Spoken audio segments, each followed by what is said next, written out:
Muito bem, queridos. Transformações gasosas é a parte inicial aí do nosso novo ramo de estudo, termodinâmica, perfeito? O que é a termodinâmica, professor? De forma resumida, é o estudo dos gases, né?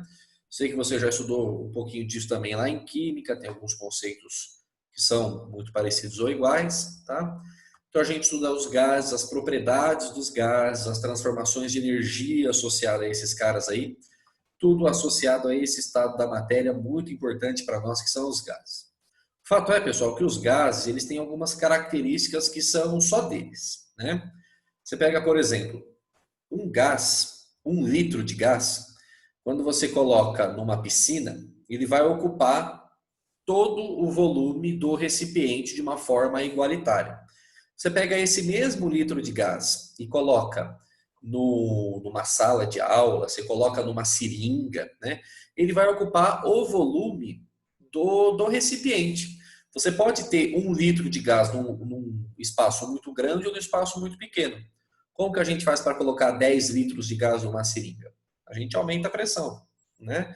Então, fazendo esta relação de brincar com pressão, brincar com volume, a gente conclui que o gás ele ocupa tanto o volume quanto a forma do recipiente, né? Diferente, por exemplo, de um sólido. O sólido ele tem uma forma que é dele, né? Você pega, por exemplo, aqui, ó, o caderno, o caderninho. O caderno ele tem a forma de caderno aqui na Lua, em Paranaguá, dentro de uma piscina, né? O sólido tem forma própria. E o volume do sólido também é próprio, o espaço que ele ocupa. Um líquido já muda um pouco, né? 1 litro de água na piscina é 1 litro de água no aquário, é 1 litro de água derramado no chão. Mas a forma que o líquido ocupa depende do recipiente, né? Agora, o gás ele não é nada próprio. Tanto a forma quanto o volume é específico do recipiente. E por causa da separação maior das moléculas que os gases têm em relação aos sólidos e aos líquidos, né? Este movimento de moléculas, né, por causa da separação, é um movimento um tanto quanto aleatório. A gente não consegue prever. As moléculas estão em constante movimento, isso para todos os estados da matéria, que a gente conversou que tem aquela relação com a temperatura, né? Temperatura implica em grau de agitação de moléculas, conversamos que não são coisas iguais, né? Mas este movimento de um gás de forma especial, movimento aleatório ali dos átomos e das moléculas, forma o que a gente conhece hoje como um movimento browniano, tá? Em homenagem ao Brown, sobrenome de um cara aí que estudou essa parte de movimento caótico aleatório de átomos e moléculas, tá? Dentro da classificação de gases, pessoal, a gente tem dois grandes tipos, né? No dia a dia, no mundo real, por assim dizer, tem os gases que a gente chama de gases reais, né? Porque as interações inter e intramoleculares, interatômicas que esses gases têm, são bastante complicadas, não são simples da gente equacionar. Você já aprendeu lá em química que existem forças, né, de interação, lá, as forças de Van der Waals, né, interações de London, pontes de hidrogênio. Algumas interações, pessoal, entre átomos, entre moléculas, não são simples de equacionarem. Então a gente estuda isso só no ensino superior, né? Em termodinâmica, em física e estatística, que são conhecimentos aí um pouco mais avançados. Para nós aqui nível ensino médio, a gente aproxima, é uma aproximação bastante razoável, tá? Aproxima esses gases reais para o que nós chamamos aqui de gases ideais, tá? Ou também conhecido como gases perfeitos, tá? A gente despreza essas interações de contato e as interações que os gases têm à distância um com o outro, tá? A gente analisa o gás sozinho lá na boa e a gente consegue simplificar equações. Tem uma equação que chama equação de Van der Waals, para quem tem curiosidade pode pesquisar. A gente pega esta equação de Van der Waals, que é a mais geral, que descreve o comportamento de gases, e aproxima para uma realidade nossa de ensino médio para gases perfeitos, gases ideais. E esta equação aproximada, ela recebeu um nome, que você já estudou, né? Que é a chamada equação de Clapeyron, né? Equação dos gases ideais, que a gente vai relembrar aqui, tá bom? Tudo bem até aqui? Beleza? Só a gente se situando nesse assunto, tá? Avançando aqui, pessoal. Quando a gente fala em termodinâmica, existe a santíssima trindade da termodinâmica, tá? Tem três caras, três variáveis, chamadas variáveis de estado, que resumem, que determinam tudo que a gente precisa saber sobre o gás. Tá? Tudo que eu preciso saber sobre o gás, ele é determinado através destas 3 variáveis de estado. Alguém lembra quais são essas variáveis? Volume, pressão e temperatura? Show de bola, pessoal. É o PVT, famoso PVT, pressão, volume e temperatura. Perfeito? Com essas 3 variáveis, com essas 3 grandezas, eu sei tudo que eu preciso saber sobre os meus gases. Tá? O que cada variável representa na prática, pessoal? O que elas significam fisicamente? Né? A pressão, pessoal, ela está relacionada à força que as moléculas fazem na parede do recipiente, seja esse recipiente qual for. Como as moléculas estão em movimento constante, né, aleatório, lá o movimento browniano, a gente sabe que elas estão colidindo a todo momento com a parede. A relação dessa força que as moléculas aplicam na parede, a gente consegue determinar a pressão. A pressão do gás tem relacionado a isso. O volume, pessoal, tem a ver com o espaço que está disponível ali para movimentação, né? É o volume do recipiente, a gente já conversou sobre isso, né? O gás ocupa o volume do recipiente. É esse espaço disponível para movimentação, é o volume. E a temperatura, que a gente já estudou com bastantes detalhes aí na semana passada, que tem a relação, toma cuidado com essa palavra, né?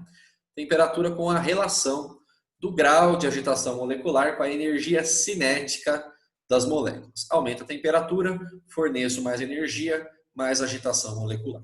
Ok? Agora vamos tomar um pouquinho de cuidado com as unidades, pessoal. Toda grandeza física possui unidades sob o nome da grandeza, né? Existem, pessoal, unidades que a gente utiliza no dia a dia, um sistema usual, por assim dizer, e unidades que são oficiais do sistema internacional, né? A gente viu isso de forma bastante específica lá na calorimetria, e a calorimetria abraçou as unidades que não são as oficiais, isso não tem nenhum problema, né? A termodinâmica tem de tudo, tá? Vai ter unidade que tem que ser do sistema internacional e vai ter unidade que pode ser unidades do dia a dia. Aí cada exercício vai te dar um caminho a seguir, a gente vai mostrar isso, tá? Então, relembrando, pessoal, isso nós já estudamos algumas esse ano, outras a gente viu ano passado. Pressão no sistema internacional, a unidade oficial é Pascal, em homenagem a Blaise Pascal. É o mesmo Pascal daquele triângulo de Pascal que se aprendeu lá em análise combinatória e matemática. Números binomiais, lembra disso? Triângulo Pascal, triângulo de Pascal. Pascal é a unidade de pressão no sistema internacional. Como é o nome do cidadão, P maiúsculo, A minúsculo. No dia a dia, pessoal, num sistema usual, a gente usa a unidade das atmosferas, né? Famosa atmosfera. Só para a gente relembrar a conversão, eu não lembro se no outro slide eu coloquei, mas caso não tenha colocado, a gente já vai colocar aqui. Ao nível do mar, a gente sabe que a pressão é 1 atm, uma atmosfera. Alguém lembra, pessoal, quantos atms ou 1 atm corresponde a quantos pascal? Alguém lembra? Se eu não me engano, acho que era 10 elevado à quinta, né? Não sei. Muito bom, Matheus. Parabéns, queridão. Aqui, ó. 1 atm, 100.000 pascal. 10 elevado a 5 pascal, tá? Esta é uma conversão, pessoal, que a gente pode lembrar, né? Mas geralmente os exercícios nos fornecem. Você pode fazer conta em ATM? Pode. Algumas não, e a gente vai ver quais são, tá? Mas é essa relação entre ATM e Pascal. Volume. No sistema internacional, pessoal, a unidade de volume é metros cúbicos, né? Porque comprimento é metro, a área é metro quadrado, o volume é metro cúbico. No dia a dia a gente usa muito litro, né, como unidade de volume. Alguém sabe a relação entre metro cúbico e litro? Alguém lembra? 1 metro cúbico são quantos litros? 1000? 1000 litros, perfeito. 1 metro cúbico, 10 elevado a 3 litros. 1000 litros, uma outra relação útil aí para você. Eu acho que no outro slide eu coloquei, mas já estamos escrevendo aqui. No sistema internacional, temperatura em Kelvin, já vimos isso. No dia a dia a gente usa bastante Celsius e a gente viu semana passada, você tem a temperatura em Celsius sob o número cabalístico 273 para chegarmos em Kelvin, tá?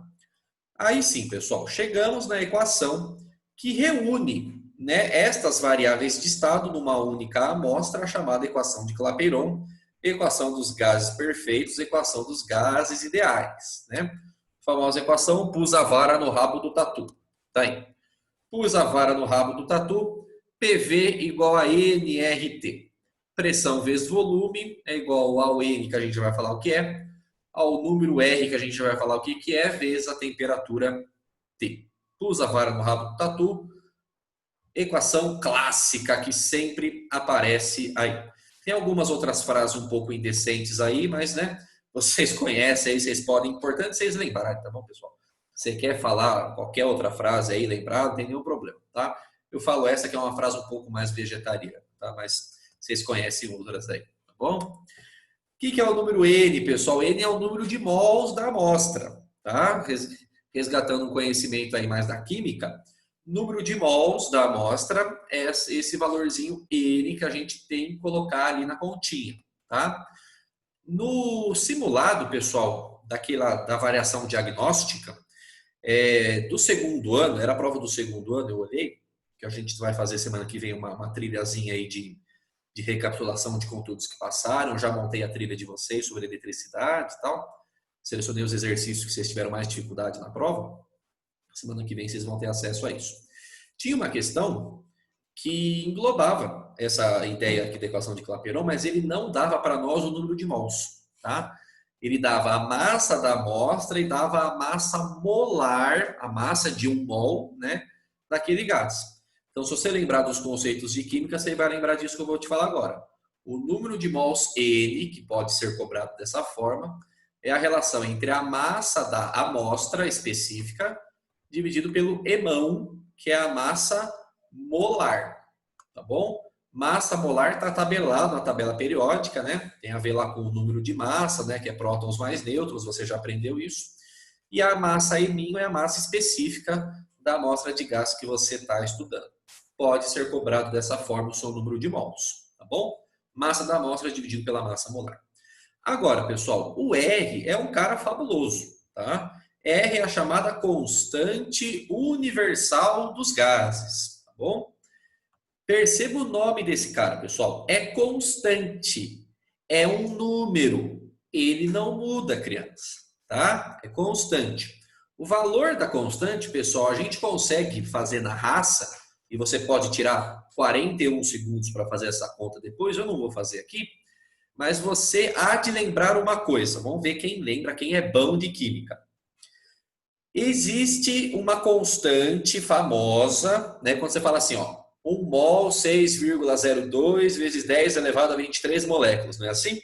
Aí vai ter tanta massa dependendo de qual é o gás, qual é o material que você está falando. Presta atenção na pergunta.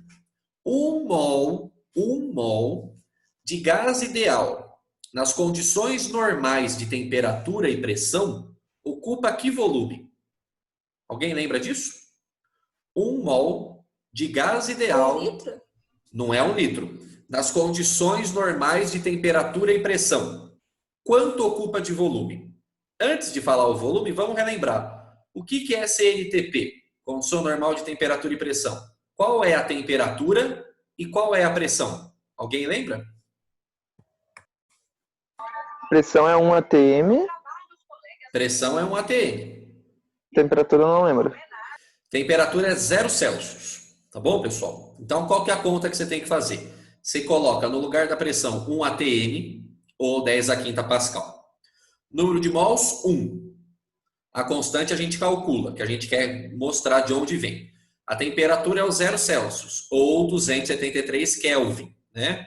O volume, pessoal, se você lembrar dessa propriedade, você vai entender o que eu estou falando. Qualquer gás, não depende do gás. Qualquer gás, qualquer 1 mol de gás na CNTP ocupa um volume de 22,4 litros. Lembra desse número? Precisa lembrar, hein, pessoal? 1 mol de gás ideal na CNTP, 22,4 litros. Você substitui esses valores na equação de Clapeyron, você chega neste valor de constante. É daqui que vem, tá bom? Então, a constante, pessoal, ela tem 2 valores. Por quê? Porque depende das unidades que você utilizou nas demais grandezas. Fazendo uma analogia num conteúdo que a gente acabou de ver. Quando a gente calculou que macete, Q é igual a MC delta T. Calor é igual a massa, calor específico sensível vezes a temperatura. Nós vimos que quem determinava as unidades das outras grandezas era o Czinho. Lembra disso? O Czinho estava lá em caloria por grama grau Celsius, que era geralmente a unidade que a gente utilizava. O que isso quer dizer? Que o calor tinha que estar em caloria, que a massa tinha que estar em grama e a temperatura tinha que estar em grau Celsius. Aqui é a mesma coisa, não a unidade, mas a ideia. A unidade da constante R vai determinar as unidades das outras grandezas.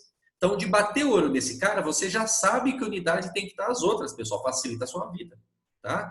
Então, os dois valores que aparecem para nós de constante. Quando você utilizar a pressão em atmosferas, o volume em litro, o número de mols em mols, isso não tem opção, né?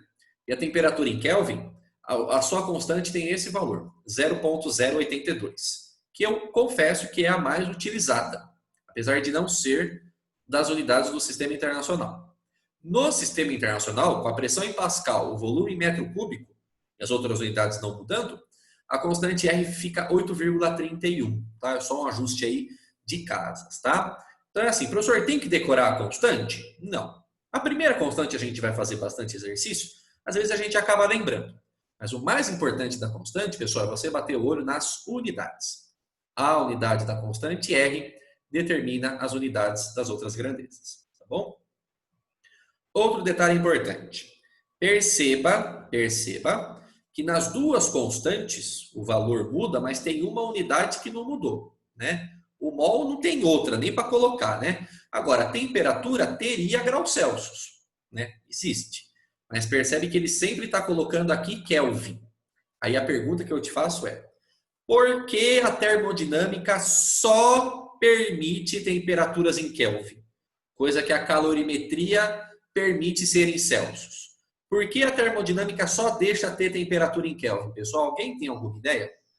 Eu acho que é porque é impossível chegar a 0 Kelvin, tipo. É exatamente isso, pessoal. A escala de Kelvin é a chamada escala absoluta. Por quê? Porque ela só permite valores positivos e diferentes de zero. Perceba, pressão, não existe pressão negativa. Volume, não existe volume negativo. Número de mols, não existe número de mols negativo. A constante é um valor positivo. Ou seja, esta temperatura aqui só pode assumir valores positivos e diferentes de zero. Porque se você coloca uma temperatura zero aqui, vai zerar a equação inteira porque é um produto.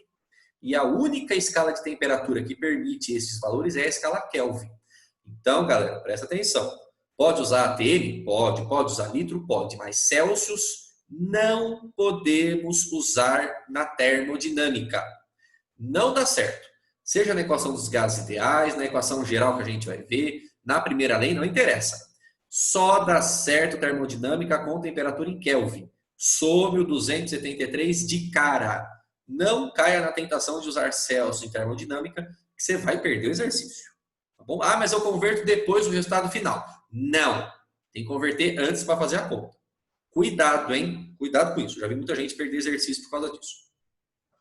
Tudo bem? Beleza? E assim, pessoal, a equação de Clapeyron, ele te dá 4 valores e pergunta o quinto. Não tem muito o que inventar. Sendo que R é a constante, entendeu? É substituir o valor e ir para o abraço. Agora, a partir da equação de Clapeyron, a gente chega no que nós chamamos de lei geral dos gases. Que a gente usa a equação de Clapeyron para relacionar duas situações, o estado inicial e o estado final do gás. O gás tinha uma pressão inicial, um volume inicial e uma temperatura inicial, passou por algum tipo de transformação, que a gente vai ver alguns tipos já na aula de hoje, para chegar em condições finais de pressão, volume e temperatura. Perceba, criançada, equação de Clapeyron, PV igual a nRT, pus a vara no rabo do tatu. Eu posso, pessoal, fazer o seguinte, eu vou pegar essa temperatura que está multiplicando, eu vou passar para lá dividindo. Então vai ficar assim, ó, PV sobre T, o resto eu copio do outro lado, igual a N vezes R, tá bom? Perceba, pessoal, se eu não perder mols, se eu não perder massa de gás durante a transformação, e é geralmente o que a gente faz aqui na física, né? Mudança de massa a gente deixa um pouquinho lá para a química, né? Mas aqui, pessoal, N vai ser um valor constante para nós, não há mudança no número de mols. E R, o próprio nome já diz que ele é uma constante. Ou seja, constante, que é N, vezes uma outra constante, que é R, isso dá uma constante, dá um número. Ou seja, a relação PV sobre T é um valor constante, seja para uma transformação para a condição inicial, ou seja para a transformação final. É daqui que vem a famosa equação do pivete. Conhece o pivete? Pressão inicial, volume inicial dividido pela temperatura inicial vai ser igual a pressão final vezes o volume final dividido pela temperatura final. Tá? É daqui que vem essa relação. Por ser constante, a gente relaciona a relação PV sobre T de uma situação vai ser o mesmo valor do PV sobre T de outra situação. Então, ele pode mudar a pressão? Pode. Pode mudar o volume? Pode. Pode mudar a temperatura? Pode. Mas na hora que você calcula P vezes V dividido por T, esta relação não muda. Então, toda vez que você tiver duas situações no mesmo gás, né, indo de um canto para o outro, variando as variáveis de estado, você consegue usar a equaçãozinha do pivete, que é consequência de Clapeyron, né? PV sobre T igual a constante, tá bom? Beleza? Vamos treinar um exercício disso aqui? Podemos fazer junto? Prepara aí o caderninho, tem um enunciado bonitinho para a gente resolver. Vamos lá, todo mundo? Um balão meteorológico fechado tem volume de 50 metros cúbicos ao nível do mar, onde a pressão atmosférica é de 1,10 a quinta pascal e a temperatura é de 27 graus Celsius. Quando o balão atinge a altitude de 25 quilômetros na atmosfera terrestre, a pressão e a temperatura diminuem, a gente sabe, né? À medida que a altitude aumenta, a temperatura e a pressão diminui, né? O ar fica mais rarefeito, você já sabe disso. Aí ele assumiu esses valores aqui, ó. A pressão foi para 5,10 ao cubo pascal e a temperatura foi para menos 63 graus Celsius. Considerando que o gás contido no balão se comporte como um gás ideal, olha a dica, pessoal. Gás ideal, qual será o volume do balão nessa altitude? Pessoal, perceba que você tem valores de P, V e T no começo, você tem valor de P e de T ao final, e ele pergunta o volume final. É substituir no pivete, isolar todo mundo bonitinho para descobrir o volume, tomando cuidado com a temperatura, que é o valor que a gente tem que alterar a unidade, tá bom? Posso te dar aí 2 minutinhos para você resolver e me mandar o que você fez? Pode ser? Vai lá, capricha.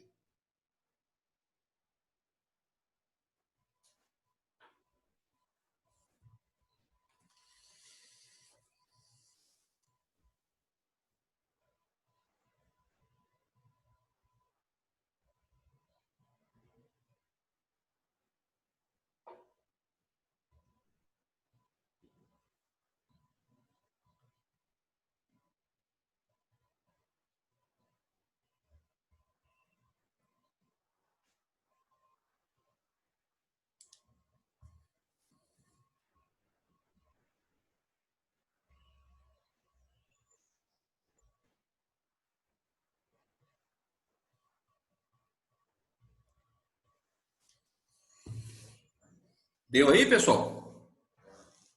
Vamos lá.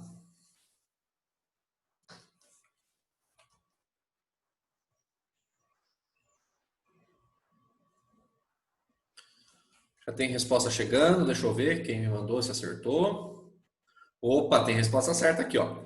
Isa, Vinícius, muito bom, queridos. Tá certinho o valor aí do volume, parabéns. Vou esperar mais um pouquinho, sei que tem gente que está tentando ainda.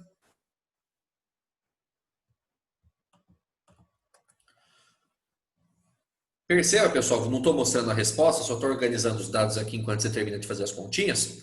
É muito importante exercício desse tipo, você anotar os dados separados, né? Quem é inicial, quem é final, para você não se perder. Às vezes você mistura ali, troca de lugar, vai perder o exercício bobinho por causa disso, tá? Então, o que são os dados iniciais? Primeira pressão, 10 a quinta pascal. Primeiro volume, 50 metros cúbicos, a temperatura é 27 graus Celsius. Somei o 273, pelo amor de Deus, hein? 300 Kelvin é a temperatura inicial que eu tenho que usar, tá? Melissa, tá certinho também o seu volume, parabéns, tá? Dados finais. A pressão é 5,10 ao cubo, né? O volume eu quero saber. A temperatura é menos 63 graus Celsius. Somo novamente o 273, resultou em 210 Kelvin. Chegou aqui, você vai usar o pivete, né? P1V1 sobre T1 igual a P2V2 sobre T2. Substituindo os valores adequados, só fazer as continhas para isolar o segundo volume. Perfeito? Vamos ver aqui, ó, como é que deu o resultado. Bastante gente já mandou. Primeira pressão, 1/10 à quinta. Tá aqui. Não precisa mudar nenhuma outra unidade, tá? Se tem Pascal de um lado, tem Pascal do outro, deu certo. Metro cúbico de um lado, vai sair metro cúbico do outro. O importante é que as duas unidades, pessoal, do lado 1 e do lado 2 sejam iguais. Isso que é importante, tá? Não importa quais são, porque daí a unidade acaba cancelando. Primeiro volume é 50. Primeira temperatura é 300. Isso é igual. Segunda pressão, 5/10 ao cubo, vezes o segundo volume, dividido pela temperatura 210. O que eu fiz, gente? Eu isolei o V2, né? Eu peguei esse 210 que estava dividindo, eu passei para cima multiplicando. E peguei esse 5/10 ao cubo que está multiplicando, passei para cá dividindo. Então, olha o que eu fiz, ó. Vamos pegar a parte de cima. O 10 à quinta eu copiei, tá vendo? Eu não mexi na potência. Aí eu multipliquei 210 vezes 50. 210 vezes 50, pode fazer no cantinho, vai dar 10.500. Professor, posso usar só notação científica? Claro, pessoal. Não tem nenhum problema. Às vezes é até melhor, tá? Mas eu estou mostrando passo a passo. O 10 ao cubo eu passei para baixo dividindo. Ele está aqui, eu copiei. Aí eu multipliquei embaixo. 5 vezes 300 ficou embaixo 1.500, tá? Aí o que a gente faz? Número dividido por número, potência dividido por potência. Sempre assim. Pode fazer aí. 10.500 dividido por 1.500 dá 7.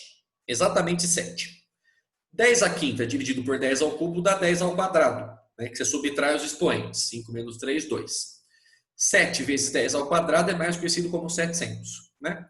700 metros cúbicos, o balão expandiu, né? Aumentou bastante o volume aí para compensar a diminuição de pressão e de temperatura, tá bom?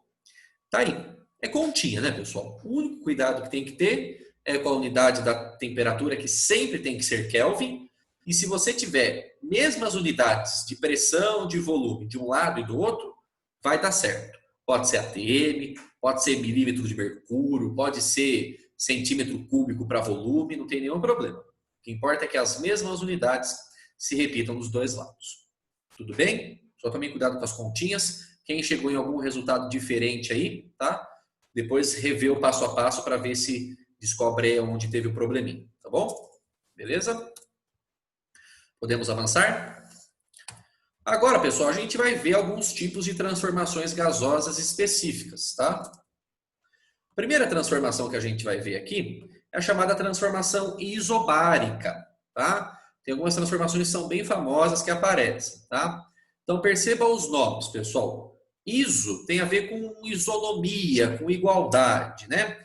E bárico, pessoal, tem a ver com aquele instrumento que a gente usa para medir pressão, né? Que é o barômetro, perfeito? Então, uma transformação isobárica é aquela que vai ter a pressão constante, certo? Pressão constante. Aí, pessoal, o que você pode fazer? Você pega a equação dos gases ideais, ali de Clapeyron, ou a lei geral, e você corta as pressões, entendeu? P1 vai ser igual a P2. Essa transformação isobárica, pessoal, foi equacionada pelo Charles. Ela é conhecida como lei de Charles. Eu não quero que vocês se preocupem com o nome, porque vai aparecer lá lei de Charles, lei de Gay-Lussac, lei de Boyle-Marriott. Não esquenta a cabeça com isso, tá? Só estou te falando quais são os nomes, tá? Isobárica, pressão constante. Isso eu tenho que saber, tá? Quando a gente tem pressão constante, pessoal, o que acontece? Quando o gás resfria, quando o gás diminui a temperatura, ele também diminui o volume. Ele sofre uma compressão, tá? Agora, quando o gás aquece, quando o gás aumenta a temperatura, ele vai aumentar de volume, ele sofre uma expansão. Isso é um tanto quanto intuitivo, né? E a equação do pivete, pessoal, ela fica resumida dessa forma para a transformação isobárica. Porque lembra, não era P1V1 sobre T1 igual a P2V2 sobre T2? É ou não é? Só que se a pressão é constante, P1 igual a P2.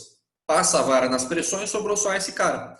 Então você não precisa ficar decorando. Isobárica, V1 sobre T1 igual a V2 sobre T2. V1 sobre T1 igual a V2 sobre T2. Não faça isso. Pega a equação geral do pivete e vá simplificando caso a caso, dependendo da sua transformação. É bem mais fácil, tá bom? Então, pegou o pivete, cortou as pressões, ficamos com isso aqui. V1 sobre T1 igual a V2 sobre T2. Ou seja, quando as grandezas nas igualdades estão uma sobre a outra, isso quer dizer que é uma grandeza diretamente proporcional, né? Na igualdade, né? Que uma aumenta, a outra também tem que aumentar. Por isso que está acontecendo o que eu escrevi aqui. Quando a temperatura aumenta, que é um aquecimento, ocorre uma expansão. O volume também aumenta. Quando ocorre um resfriamento, a temperatura diminui, o volume também diminui, uma compressão. Tá bom? Algumas transformações, pessoal, o exercício dá para nós informações através de gráficos. Tá? Mostrando como uma variável de estado depende da outra. Então, perceba, no gráfico de pressão por volume, o famoso diagrama P vezes V, P versus V, que é o gráfico que a gente mais vai utilizar a partir das próximas aulas, aí, quando a gente for ver ciclos gasosos e primeira lei da termodinâmica, na transformação isobárica, pessoal, a pressão é constante, tá vendo aqui, ó? A pressão está em linha reta aqui horizontal, o gás aumenta, diminui o volume, mas a pressão permanece a mesma, né? Agora, se eu montar um gráfico de como o volume depende da temperatura, aí a gente vê o gráfico clássico de grandezas diretamente proporcionais, né? Que quando um aumenta, o outro também aumenta.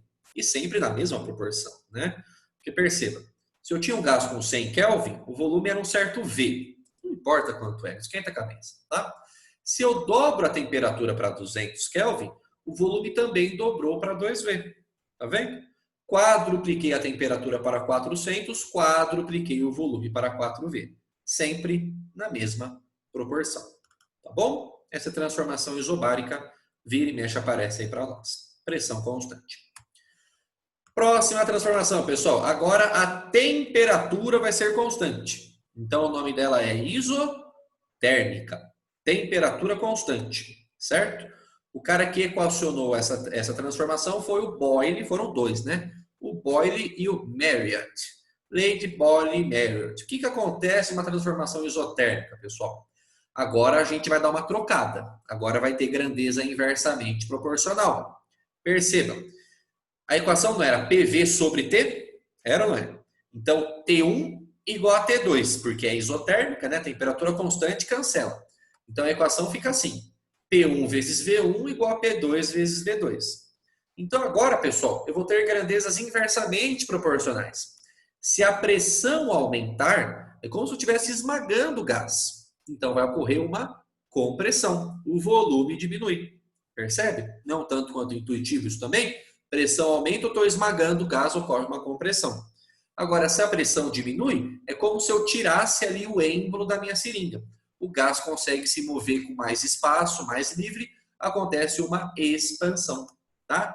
Esse gráfico, pessoal, de pressão por volume, ele forma esta figura geométrica aqui clássica, que nós chamamos de hipérbole, pessoal. Tá? Além de ser uma figura de linguagem que representa o exagero, que você já aprendeu isso lá em literatura, né? Ah, eu morro de amor por ela, né? Isso é hipérbole. Esta curva aqui também é conhecida como hipérbole. Perceba, em valores altos de volume, né? Aqui nesse canto aqui do gráfico, a pressão tem um valor pequenininho. Sofreu uma expansão com diminuição da pressão. Agora, para volumes pequenos, significa que a pressão é grande, que o gás está sendo esmagado, sofrendo uma compressão. Tá bom? Beleza? Tranquilo? Deixa eu ver quem me chamou aqui no chat. Tá bom. Mais uma transformação para a gente ver. Se a gente já viu pressão constante, temperatura constante, falta o volume constante, né? E aqui, pessoal, toma um pouquinho de cuidado, tá?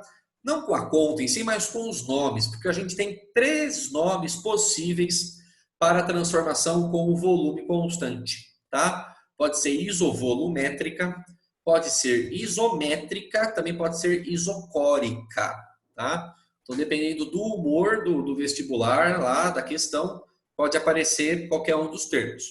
Isovolumétrica é fácil da gente lembrar, tá dentro do nome, né?